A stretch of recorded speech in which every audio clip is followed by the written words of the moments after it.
KINEXON's awesome. It's something that, it's been a big part of the UNC Charlotte men's basketball program the past few years. It's great mainly due to its ability to objectify practice, right?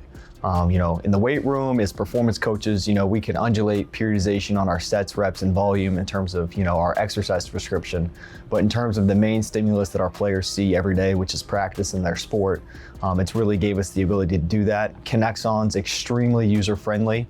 And it allows you to, simplify it into just 2 or 3 variables and then expand it to pretty much anything under the sun. We're really blessed in order to use it and have, the means to do that with our program. They've been great to us. They've always worked with us. And it's great because our coaches also value it and use that input every single day in the decisions that we make in terms of our practice and our volume. At UNC Charlotte, every year we stat how many games we've missed due to non-contact and contact injuries, especially also along with practices. So this past year, using KINEXON to undulate our practice volume was the lowest we've seen in 5 years in terms of days and games missed due to non-contact injuries. It was almost at 0, and we've just been really blessed. And we attribute a large part of this to us being able to actually know what our practice volume is and then be able to make smart and informed decisions from there.